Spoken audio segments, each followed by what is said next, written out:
ವಿದ್ಯಮಾನಗಳು ಬದಲಾಗುತ್ತಿವೆ,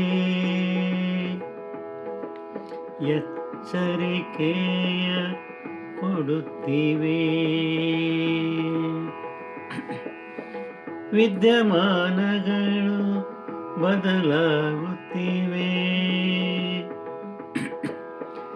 ಎಚ್ಚರಿಕೆಯ ಕೊಡುತ್ತಿವೆ.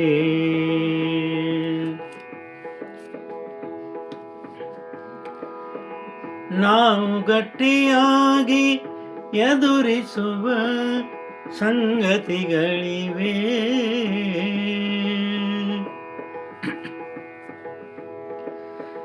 ಸಿದ್ಧತೆಯೊಂದಿಗೆ ತ್ವರಿತಗತಿ ಇದ್ದರೆ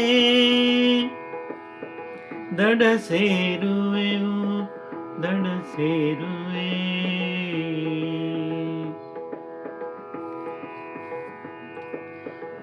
ಇಂದು ನಾಳೆ ಎನ್ನದೆ ಈಗಿರುವ ಸಮಯವೇ ಬಹುಮುಖ್ಯ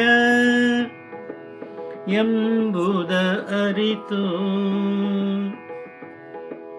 ನಿಜಾತ್ಮ ಶಿವನಿಗೆ ಅರುಹಿದರೆ ಮುಕ್ತಿಯ ಕಾಣುವೆ, ಮುಕ್ತಿಯ ಕಾಣುವೆ, ಮುಕ್ತಿಯ ಕಾಣುವೆ.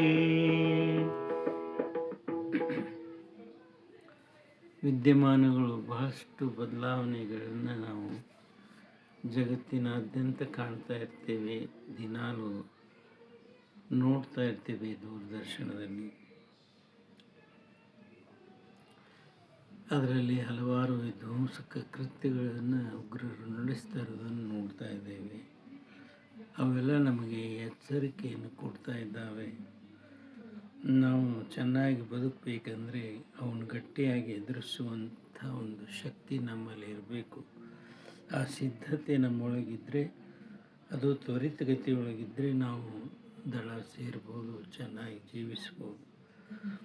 ಇಂದು ನಾಳೆ ಎನ್ನುತ್ತಾ ಸಮಯವನ್ನು ಮುಂದೆ ಹಾಕುವ ಬದಲು ಈಗಿರುವಂತಹ ಸಮಯವೇ ಭಾಳ ಮುಖ್ಯ ಅಂತ ನಾವು ತಿಳ್ಕೊಂಡಾಗ, ಅದನ್ನು ನಿಜಾತ್ಮ ಶಿವನಿಗೂ ಕೂಡ ಅರಿವಿದಾಗ ನಾವು ಮುಕ್ತಿಯನ್ನು ಕಾಣಲಿಕ್ಕೆ ಸಾಧ್ಯ ಆಗ್ತದೆ ಅಂತ ಹೇಳ್ತಾ ಎರಡು ಮಾತು ವಿರಾಮ ಕೊಡ್ತಾ ಇದ್ದೇನೆ.